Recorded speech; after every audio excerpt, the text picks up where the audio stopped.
I was 3 months pregnant, in the third year of my marriage to Adrian. Everyone said I must have saved the galaxy in a past life to become the wife of this internationally renowned pianist and the mother of his future child. I was once his student, then his agent, and finally, his wife. I managed everything for him, from his performance contracts to his daily routines. I thought we were soulmates. Until Eleanor fell gravely ill. Her last wish was to hear me play Beethoven's Moonlight one more time. My hands, once hailed as those of a prodigy, were ruined in a car accident 5 years ago. I could no longer play a complete piece. I made 99 calls, begging Adrian, who was preparing for a performance in Vienna, to cancel a commercial performance and return to play a duet with me, to fulfill Grandma's final wish. On the other end of the line, his voice, though across 8 time zones, remained elegant and composed. Luna, a performer's life is on the stage. No private matter can take precedence over art.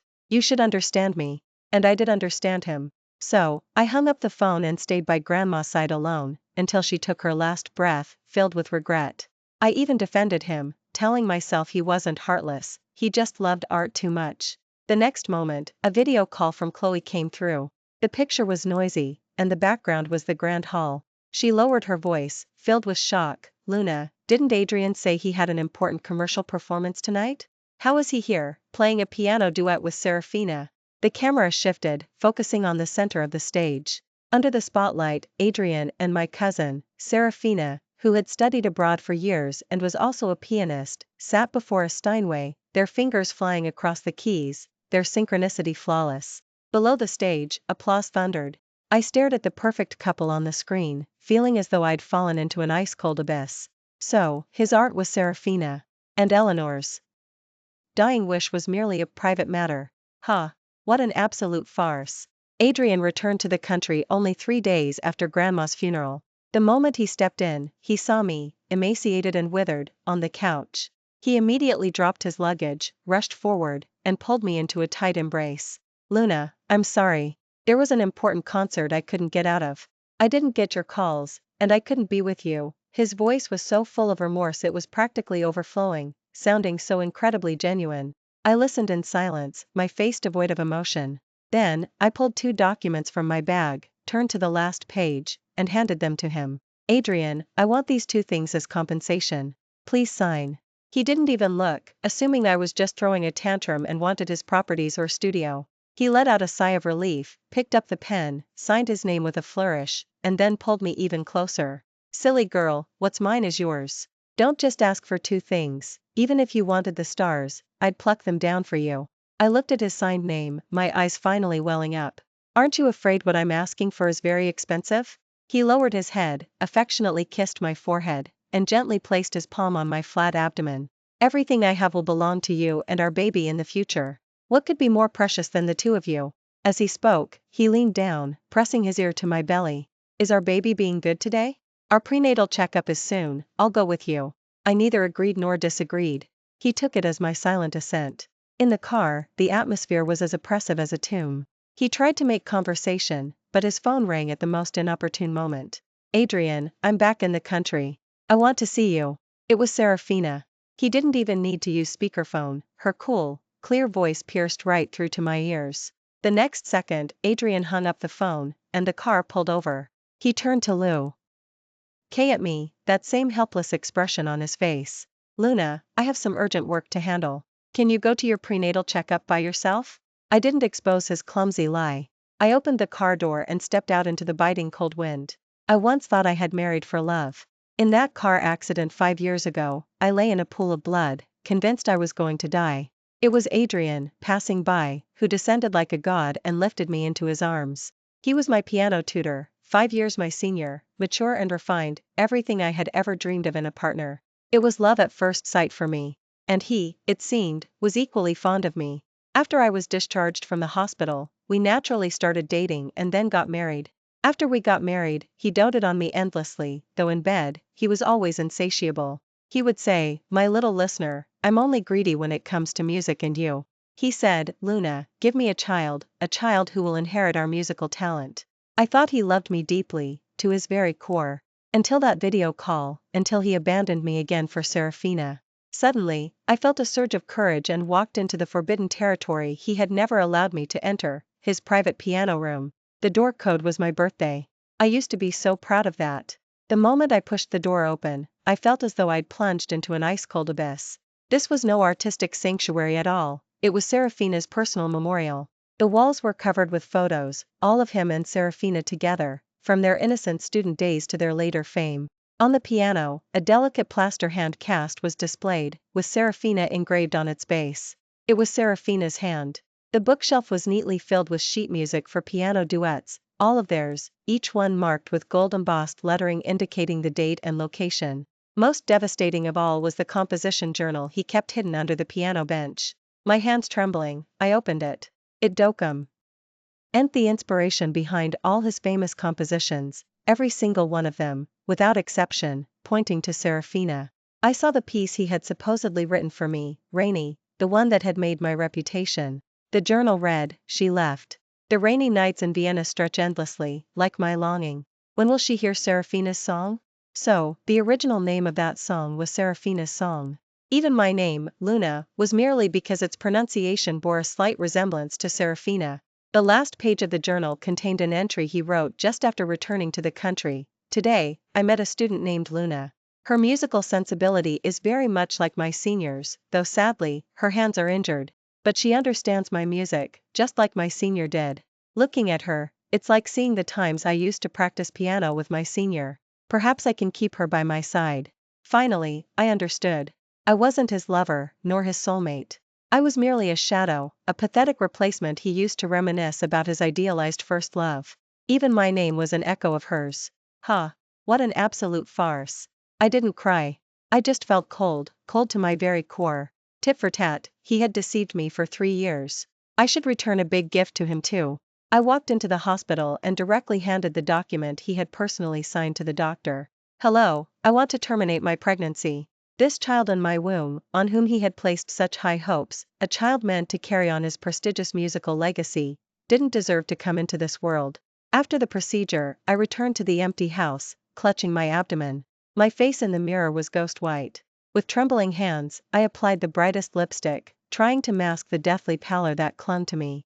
Then, I called for the butler. "Take all the jewelry and handbags from the display cabinet to the auction house, and donate the money to build music classrooms in rural areas." Everything he had given me to show his affection, I now found repulsive. The words had barely left my lips when Adrian pushed the door open and entered. He heard what I said and froze. "Luna, why are you suddenly selling all these?" I lowered my eyes, too indifferent to look at him. "I don't like them anymore. It's a shame to throw them away, so it's better to do something charitable for good fortune for the baby." As expected, he didn't think much of it. He walked over and embraced me, speaking in a coaxing tone. "All right, whatever you want. In a couple of days, I'll take you to a more exclusive auction house to fill the empty display cabinet with even better things." I didn't reply, just asked, "Are you done with work?" He immediately nodded. "Yes, I'm done. I'll be home with you and the baby for the entire next week." As he spoke, he reached out to touch my belly. I pressed his hand down, my face expressionless. He seemed to sense something, looked down, and frowned slightly. "Why does your belly feel a bit smaller?" Just then, Uncle called. "Luna, your cousin returned yesterday, and everyone's planning a family dinner at the family estate. You and Adrian should come too, right?" "I'm not feeling well, so I won't." Before I could finish, Adrian took the phone from me. "Don't worry, Uncle, we'll be there on time." He hung up the phone, his face betraying an undisguised excitement and anticipation. I looked at him, feeling a sharp pang in my chest, as if pricked by a needle.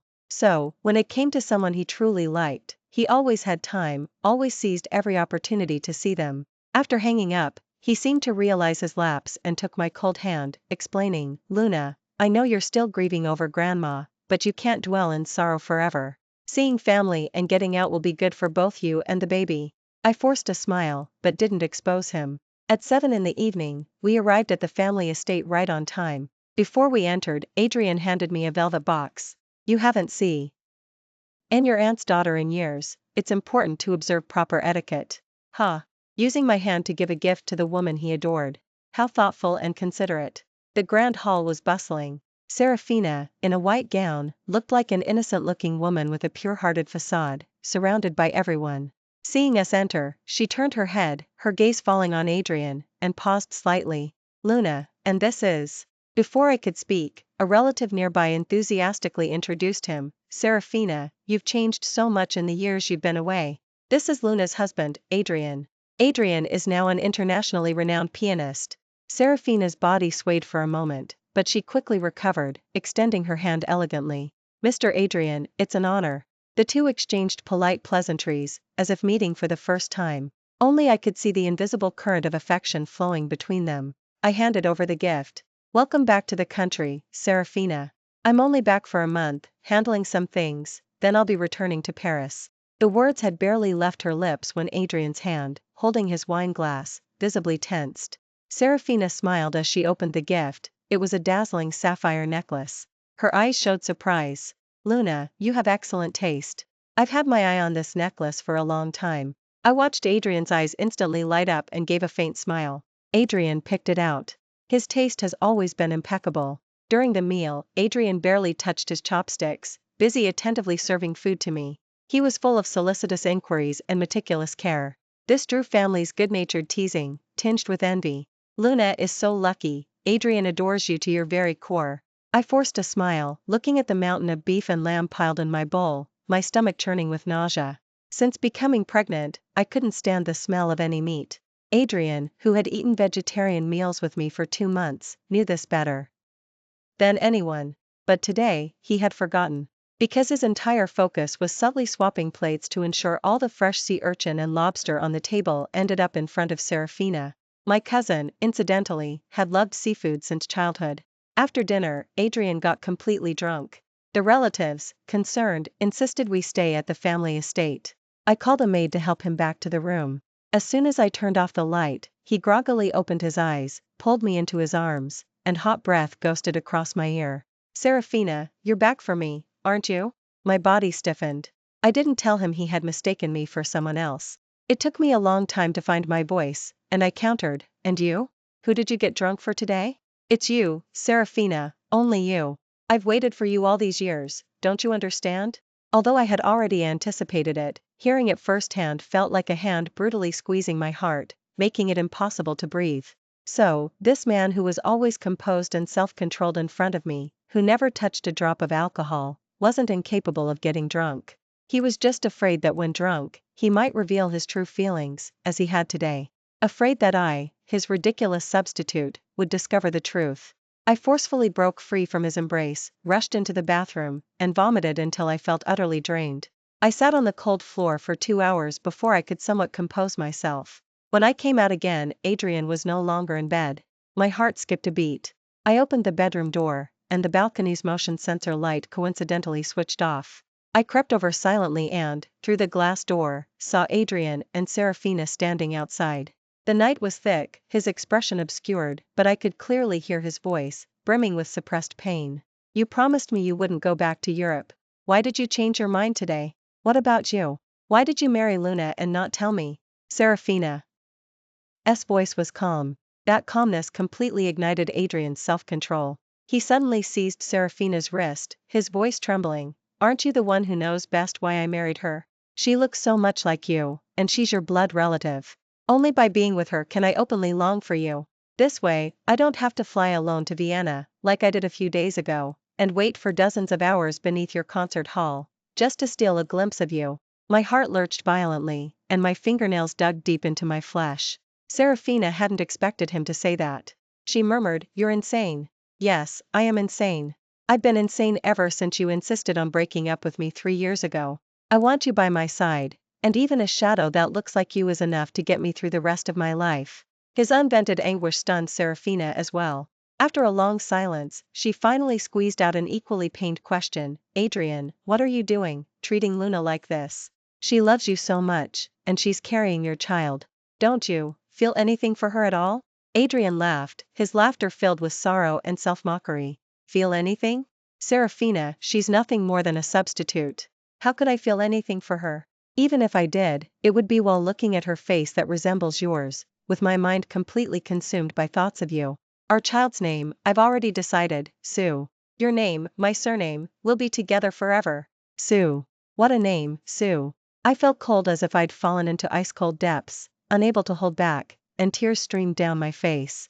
I thought of his insatiable demands in bed after we got married, and his ecstatic reaction when I became pregnant. I bit my lip hard, barely preventing myself from sobbing aloud. It turned out all his passion for me was merely for another woman. His anticipation for my child was only to forever bind his name with another woman's. I leaned against the wall, turning with faltering steps. Begin.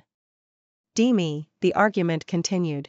Aren't you afraid Luna will find out the truth? She'll never know. Adrian's voice carried an arrogance of absolute control. Even if she did, she loves me too much. She would never leave me. Never, you say? I touched my flat abdomen, completely devoid of any excess flesh, and a bitter, determined smile touched my lips. Oh, I will. I will personally shatter the golden cage he built for me and fly toward my own sky. And I will never look back. The next morning, at first light, I left the family estate. Without disturbing anyone, I went directly to the immigration office and completed all the necessary procedures for traveling to South as quickly as possible. No sooner had I finished everything than Serafina's phone call came through. Luna, can you come with me to the cemetery today? I want to pay respects to my sister and brother-in-law, your parents. I had never been close with my mother's side of the family, but she was going to pay respects to my parents, and I had no reason to refuse. I bought a bouquet of white lilies. Just as I reached the cemetery entrance, I saw a familiar Bentley. It was Adrian. He saw me too, immediately got out of the car, and quickly walked to my side, naturally taking my hand. Coming to visit graves, why didn't you call me? I stared fixedly at him. Didn't you leave last night? I didn't say I was coming. How did you know I'd be here? There wasn't a hint of a flaw in his expression. His tone was as gentle as ever. I drank too much last night and my stomach wasn't feeling well. I saw you were asleep, so I went to the hospital by myself. This morning, I heard your cousin say she wanted to come pay respects with you, so I came along. Ha! What a perfectly crafted lie. I hummed an acknowledgement and walked inside with him. Before my parents' side-by-side tombstones, I laid down the white lilies, feeling a pang of bitterness in my eyes. Serafina walked over and gently patted my shoulder. Luna, don't be sad. Even though your mom and dad are gone, you still have Adrian. He'll take care of you for life. You'll soon have your own child and a new home. Her tone was confident, as if she had already planned out our entire lives for Adrian. Adrian immediately affirmed, yes, I will take good care of you and our child. Listening, I only felt a bitter irony. His so-called care wasn't out of love, nor responsibility. It was merely for another woman and his hidden obsession. I swallowed all my emotions and looked up at my parents' smiling faces on the tombstone. Yes, I will have a new home. A new home that had absolutely nothing to do with Adrian. After paying respects, a light rain began to fall. In the car on the way back, Serafina and Adrian talked as if they were alone. They chatted about everything from a newly opened Michelin restaurant downtown to the northern in Scandinavia, and then their experiences over the years. No matter what one said, the other immediately picked up, so in sync they seemed like a couple deeply in sync, as if they'd been together forever. I sat in the back seat, like a superfluous ornament, and gave a self-deprecating laugh. They were a pair to begin with, having had a passionate decade together. How could I, a mere imitation, ever compare? When we arrived at the restaurant, Adrian habitually handed the menu to Serafina. She took it, then, as if remembering something, handed it over to me. Pregnant women have many dietary restrictions. Luna, you should order. I ordered a few random dishes. As soon as the dishes arrived, Adrian frowned. You can't eat any of these dishes. Have you forgotten the doctor's instructions? Serafina also looked at my abdomen with concern, a flicker of doubt in her eyes. Luna, you're 3 months pregnant, but your belly doesn't show at all? Adrian's expression tightened, and he immediately stood up, wanting to check. Just then, he bumped into a waiter who was serving dishes nearby. The food cart overturned, and scalding soup instantly spilled everywhere. Instinctively, he pulled Serafina behind him, using his own back to shield her from all the scalding soup and dishes. I, however, wasn't so lucky. A pot of hot soup, fresh from the kitchen, splashed squarely onto my leg. My skin instantly blistered horrifically. I trembled with pain, clutching the tablecloth tightly, and my vision blurred intermittently. Through the rising steam, I only saw Adrian's retreating figure, hurrying away with a screaming Serafina in his arms. He didn't even spare me a glance. In that moment, my heart completely died.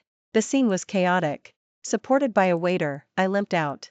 Just as I reached the entrance, I heard Adrian and Serafina arguing. I told you I'm fine. Go back and check on Luna. Your arm is all red. Why are you trying to tough it out? I'll take you to the hospital first, then come back for her. Serafina, you clearly care about me, why won't you admit it? We've already broken up. Adrian, you're married to Luna, and she's carrying your child. You know perfectly well that in my heart, she'll never be as important as a single strand of your hair. Serafina froze. Just as she was about to speak, she looked up and saw me standing at the entrance.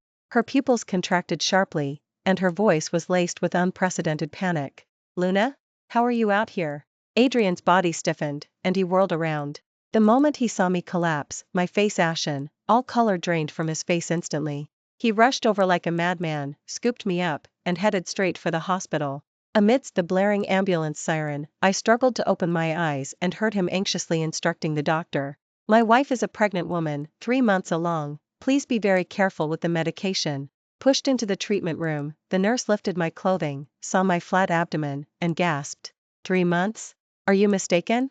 This belly, it doesn't look pregnant at all. She looked suspicious and turned to confirm with Adrian. I gritted my teeth against the searing pain in my leg and called out to her. Nurse, my baby. I miscarried a few days ago. Please, I ask you to keep this confidential. I want to tell my husband myself. The nurse paused, then her eyes filled with sympathy, and she nodded. The wound cleaning and applying medication without anesthetic were so painful I nearly fainted multiple times. The burning agony of the wound pulled at every nerve, making it difficult even to breathe. By the time I was moved into the hospital room, my entire body was already drenched in cold sweat. Adrian stood by the bedside, apologizing incessantly. Luna, I'm so sorry, it's all my fault. You're so badly burned, why didn't you call me? I bit my lip, feeling like my leg was on fire, and managed to force out a single sentence. You left too quickly. The guilt in his eyes deepened as he pressed his hand into my tightly clenched palm. My sharp nails grazed his hand, drawing beads of blood. I looked at the crimson stain, my consciousness growing hazy, and I drifted off to sleep without realizing it. When I woke again, it was deep night. The hospital room was dark. I groggily opened my eyes and saw Adrian and Serafina's backs standing by the window. Your arm is also burned, go get it treated now. I'll take care of Luna. No, I'm afraid she'll be upset if she wakes up and doesn't see me. Adrian, I said go now. Serafina's voice rose several octaves. Don't joke around with your health. Adrian was silent for a moment, then let out a soft laugh. Serafina, you really do care about me, after all. Just admit you have feelings for me, and I'll drop everything immediately. We can start over, okay? Serafina panicked, quickly stepping back, creating distance between them. Seeing her flustered, Adrian's mood brightened considerably. Alright, I won't pressure you. I'll do as you say and go get my wound treated now. He left with a light step, like a child who had final ly received candy. It was then I realized that he, too, could show such overt emotion. He could be ecstatic over a single sentence, and, like a young man experiencing first love, he would unconditionally obey his beloved. Only, the person who could make him reveal his true self was never me. I was lost in thought, and when I turned my head, I met Serafina's complicated gaze. A flicker of panic crossed her eyes, and she spoke first. Luna, you're awake? Adrian, he went to get his wound treated, I know, I interrupted, my voice calm. She let out a breath, poured me a glass of water, and asked, feigning casualness, Luna, before you passed out, did you hear anything? My hand, holding the glass, paused. I met her probing gaze with an open expression. No, I didn't. I lied without batting an eye. Anyway, I was about to completely vanish from their lives. After 10 days in the hospital, the wound on my leg finally scabbed over. During that time, Adrian stayed by my bedside every day, bringing me tea and water, changing my dressings, and feeding me. His care was meticulous. I slowly recovered, but he, on the other hand, had worn himself out and fallen ill with a persistent high fever. Serafina then used the excuse of caring for 2 patients to move brazenly into the Sue family estate. She drove us home, then, while keeping an eye on the medicine simmering on the stove in the kitchen, she also came to help me change my dressings, bustling around like the lady of the house. Rest well and heal. The prenatal tonic will be ready soon, remember to drink it. I nodded in agreement. As soon as the medicine was brought in, I turned and went into the bathroom, pouring every last drop down the toilet. After a few more days of rest, I could finally walk on my own. I carried my empty bowl downstairs. As I passed the study, I heard the sound of something shattering inside. The door was ajar, and peeking through the crack, I saw Serafina. She was staring blankly at the photos. Oh, F her on the wall, her face a mask of profound complexity. A moment later, as if having made a decision, she began to take action, tearing down the photos from the wall one by one and throwing all the love letters and gifts from the cabinet into a large cardboard box. I quickly ducked onto the balcony at the end of the corridor. A short while later, I saw Serafina emerge carrying the heavy cardboard box, which she then unceremoniously dumped into the trash can by the door. After doing all this, she made a phone call and summoned Adrian downstairs. The two then erupted into a fierce argument over that box of memories. These things shouldn't be here. What if Luna sees them one day? She doesn't have a key, she won't come in. Are you so certain? What if? Have you even considered how heartbroken she would be, loving you so much, to see all this? What does it matter if she's heartbroken? Adrian's voice suddenly rose. Does it change the fact that I've always loved you? Serafina, I'll ask you just one thing right now. Do you still love me? If you just say you love me, I'll divorce her immediately. Serafina's expression changed dramatically, and she hastily flagged down a car, fleeing as if escaping. I watched their parting figures, silent and estranged, and quietly raised my hand to my chest. The wound there, it seemed, was also slowly healing. How good. Downstairs, Adrian, like a madman, retrieved the photos and letters Serafina had torn up, piece by piece, from the trash can. Then, he locked himself in the study and didn't emerge for 3 days and 3 nights. I guessed he was piecing together the fragments that held his love.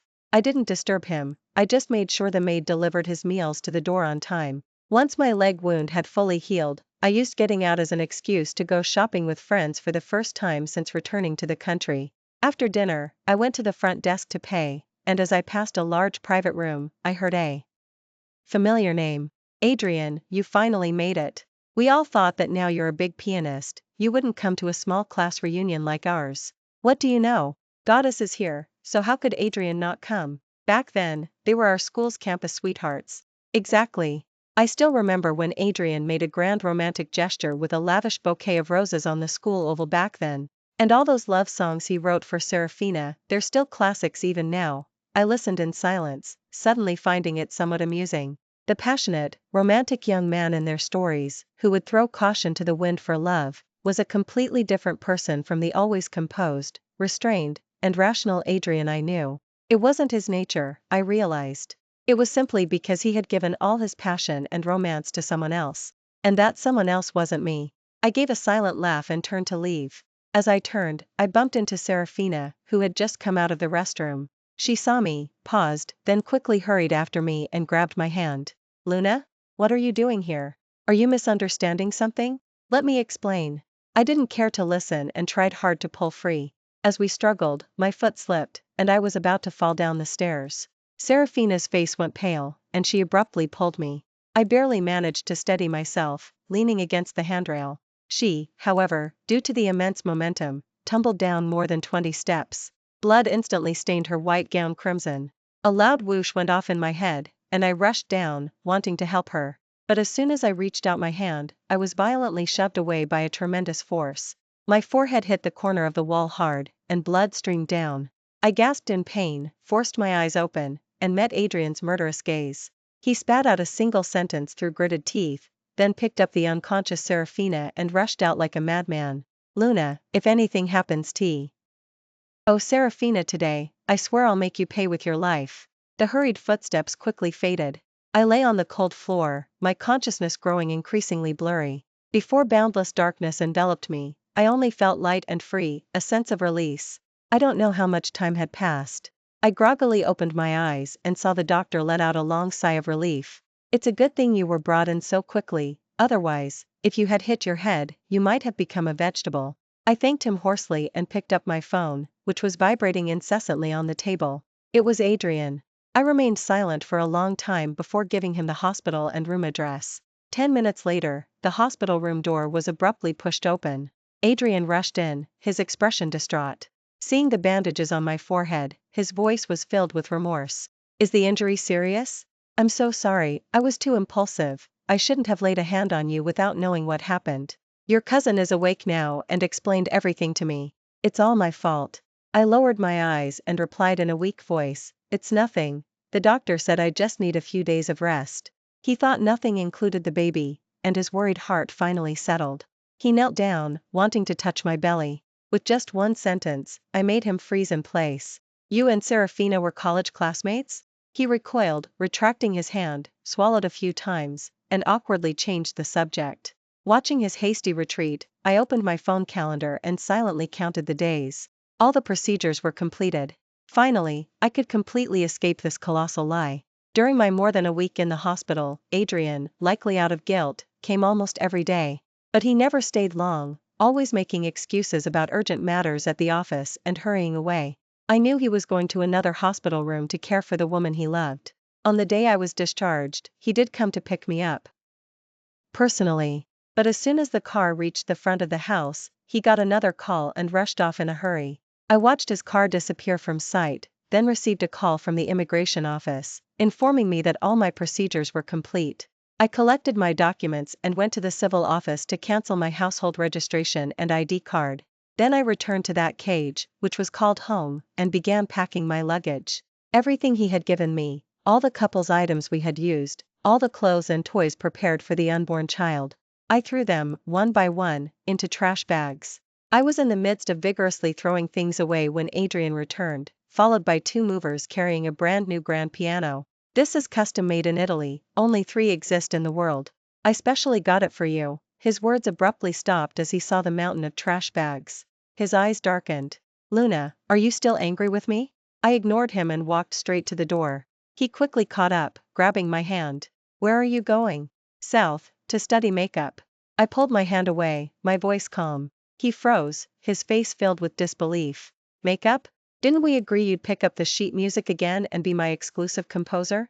That's your dream, not mine. Luna, he exclaimed, losing some control. What exactly is this about?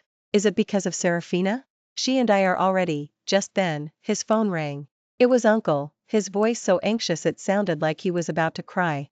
Adrian, get to the hospital quickly. Serafina suddenly fainted, and the doctor says it's acute kidney failure. Adrian froze on the spot as if struck by lightning. The color drained from his face at a visible rate, and his body trembled uncontrollably. Without a word, I snatched the car keys from his hand and, with him in a daze beside me, sped all the way to the hospital. Outside the hospital room, relatives were in a chaotic huddle, all lining up for kidney donor matching. He doctor shook his head and sighed. Only 27, what a tragedy. The chances of a successful match within the family are incredibly slim. Adrian's hand trembled violently, and veins pulsed on his forehead. He looked at Serafina, unconscious on the hospital bed, then spun around abruptly, gripping my shoulders tightly, his voice laced with desperate madness. Luna, you need to get tested for a match too. Uncle immediately exploded. Absolutely not. Luna is pregnant, how can she get tested for a match? But acted as if he hadn't heard, pulling me towards the matching room. I finally couldn't take it anymore. I forcefully shook off his hand, looked up, and stared at him steadily. If I'm a match and donate a kidney, what about the baby? His mind went blank, and he blurted out. Saving a life is what matters. Luna, we're still young, we can have more children later. But she's your cousin, your mother's biological sister, how can you just stand by and watch her die? At his words, my eyes suddenly welled up. A moment later, I lowered my head and smiled. I was suddenly relieved that I had already terminated the pregnancy. I didn't argue further. I turned and walked into the matching room. Not to save his beloved, but to save my mother's only biological sister in this world. 3 days later, the results came in. All relatives, including myself, failed to be a match. Just as everyone was sinking into despair, good news came from the hospital. A matching kidney donor had been found, and the person had agreed to donate. I called Adrian, wanting to tell him the news. He didn't answer. I knew he must have been working tirelessly, traveling worldwide for Serafina these past few days. I sighed and went to the office myself. As I reached the door of the CEO's office, I heard his assistant's anxious pleas from inside. Mr. Adrian, are you truly going through with this? You're already married to Ms. Luna, and she's carrying your child. You can't disregard your own health for MS. Serafina. That's right, Mr. Adrian, have you researched the side effects of kidney donation? Can't you consider Ms. Luna and your unborn child? The person donating a kidney to Serafina was Adrian? My mind reeled, and I almost lost my footing. There's no need to persuade me further. Adrian's voice held an unshakable resolve. I am donating this kidney. Forget just a kidney, if it saves Serafina, I'd willingly give my life. As for Luna, just cover for me. Tell her I went on a concert tour in Europe. My hand, poised to knock, fell weakly. Adrian. You truly are a hopeless romantic. Don't worry. I will grant your wish. I will completely step aside and wish you both a long, childless life together. I took a deep breath and silently turned to leave. Back home, I booked the earliest flight to Seoul. The next day, I woke up early. I took a taxi to the airport and then sent Adrian one last message. I'm at the airport. I prepared a farewell gift for you. Send someone to pick it up. May all your wishes come true. Then, I bought an exquisite gift box and placed the signed divorce papers and the cold abortion procedure notification inside. After all that, I dragged my luggage and walked into the security checkpoint. As he was being wheeled into the operating room to donate his kidney for his beloved, I was 30,000 feet in the air, deleting all my social media accounts and swapping out my SIM card. The plane sliced through the clouds, the sunlight dazzling. I looked out at the boundless blue sky, a slow smile curving my lips. Adrian, from now on, over mountains and across oceans, we will never meet again. Coming out of the operating room, the first thing Adrian did upon waking from the anesthetic was to grab the doctor's sleeve. Doctor, how is Serafina? The surgery was a success, rest assured. He breathed a sigh of relief and struggled to get out of bed, needing to see her with his own eyes before he could relax. The doctor couldn't dissuade him and reluctantly pushed him in a wheelchair to Serafina's hospital room. Seeing the woman in the hospital bed, pale but unharmed, a satisfied smile spread across his face. Serafina, from now on, a part of my body will always be with you. This way, we're together, aren't we? He stayed by Serafina's bedside until dark, only reluctantly allowing his assistant to wheel him back to his own hospital room. He couldn't let her know that he was the one who donated his kidney. Over the next few days, he meticulously timed his visits to Serafina's hospital room, talking to her, feeding her, and tending to her every need. That evening, after Serafina had fallen asleep, Adrian returned to his own hospital room and suddenly remembered me, whom he had completely forgotten. All these days, I hadn't made a single call or sent a single message. This was too unusual. He dialed my phone, but a cold system prompt echoed from the receiver. Hello, the number you have dialed is disconnected. Disconnected number? His heart pounded with panic. He opened WhatsApp, only to find my profile picture grayed out, messages undeliverable, with a small line beneath, user has deleted account. A powerful sense of unease seized him. He immediately called the family's housekeeper. Where's my wife? Mr. Adrian, didn't you know? Your wife left 7 days ago, saying she was going to South for a trip. She hasn't returned. 7 days ago? Wasn't that the day of his surgery? Could it be? She knew something? A suffocating feeling gripped his chest. He suddenly remembered the farewell gift I had left. He quickly asked his assistant to bring it. It was a very light box. He opened it, and the first thing he saw was the divorce papers, with his own signature. He let out a laugh, tinged with anger. This girl, she certainly had a temper, pulling a stunt like running away from home. When she returned, he'd show her how he'd discipline her. However, when he saw the paper at the very bottom, the smile on his face instantly froze. It was an abortion procedure notification. The date on it was starkly the day Serafina had returned to the country. The world spun around him. Adrian's vision blurred, and he completely blacked out. The plane landed in Seoul. I instinctively reached for my phone to let Adrian know I was safe. Only when my fingertips touched the screen did I remember that we were divorced. From then on, we had no ties. I opened my newly created social media accounts, they were blank. I let out a long breath, feeling as if the boulder that had weighed on my heart for 3 years had finally been lifted. Luna, from today, live for yourself. The apartment I rented online in Seoul belonged to a warm and cheerful Korean landlady. Seeing me, a young woman alone in a foreign country, she insisted I come to her home for my first meal. I changed into new clothes, put on delicate makeup, and brought the tea and silk scarf I'd brought from home to her door. The landlady's family prepared a lavish dinner for me, a table full of Korean barbecue and kimchi stew. They welcomed my arrival with broken Chinese and enthusiastic body language. That evening, we talked a lot. Only then did I realize that I could chat freely with strangers without depending on anyone, and that laughing genuinely, from the heart, could be so effortless. It had been a long time since I had laughed so heartily. Back in my small apartment, I lay on the soft bed, staring at the ceiling. Adrian, he must have found out by now, right?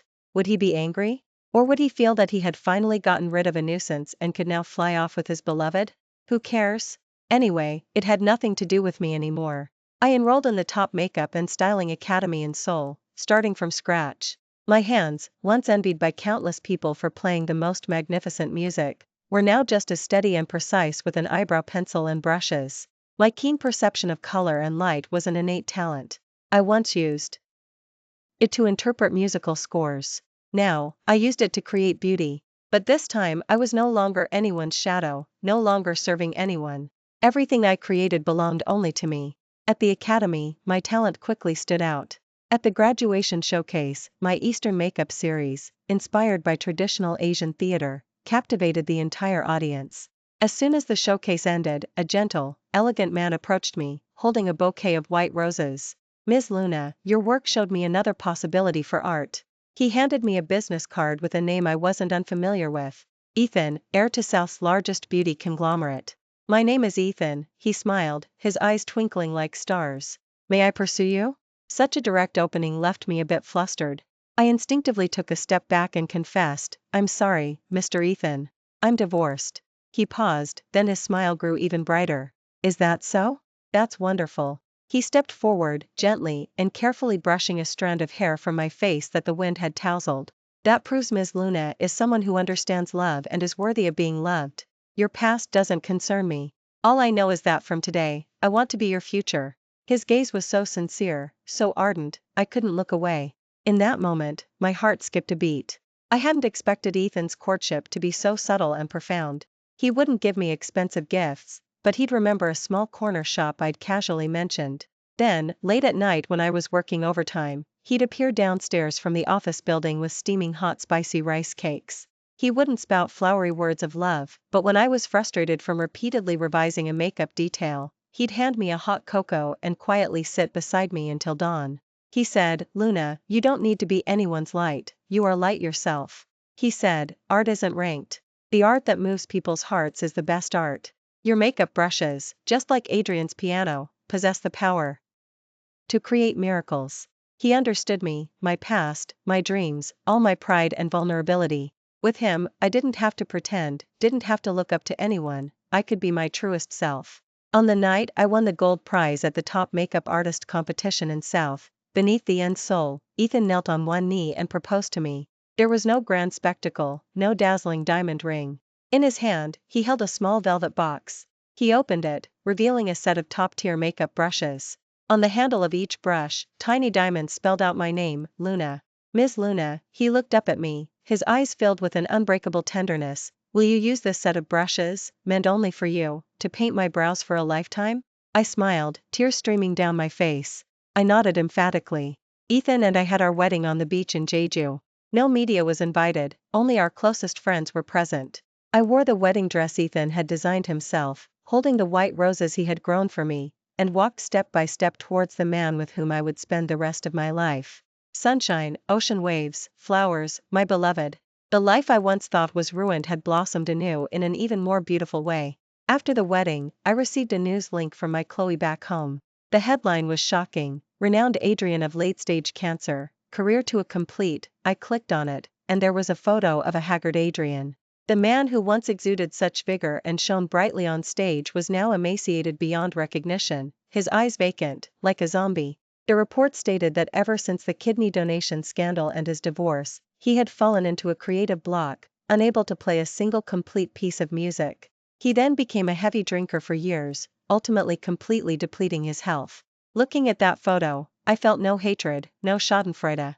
Only a calm sadness, pitiful and lamentable. My phone rang, it was an unfamiliar domestic number. I swiped to answer, and Sarah Fina's tearful voice came through the receiver. "Luna, have you seen Adrian? He's dying. He won't see anyone now, just locks himself in his room all day, muttering your name. I know I wronged you, but he did all that for you. He truly cares for you. Can't you come back and see him? Just consider it a final farewell." I was silent for a moment, then looked up at Ethan, who was chatting and laughing with friends nearby. He seemed to sense my gaze, turned his head, and gave me a gentle smile. I smiled back, then spoke clearly and decisively into the phone. "I won't be coming back. Serafina, he donated his kidney for you, went mad for you, gave up everything for you. You're the one he loves, not me. You should be by his side, not bothering me. And stop saying he cares for me. His heart was thrown into the trash can by my own hand 3 years ago. I hung up the phone and blocked the number. Then, I lifted the wedding dress hem and ran, smiling, towards my husband. He opened his arms and embraced me steadily. "What's wrong?" "Nothing," I murmured, burying my face in his warm chest, taking a deep breath of the scent of sun and sea breeze. "I just suddenly feel so incredibly happy." "Yes, so happy. Thank you, Adrian. Thank you for the blessing of your indifference all those years ago. It allowed me to have this brand new, brilliant life I have now."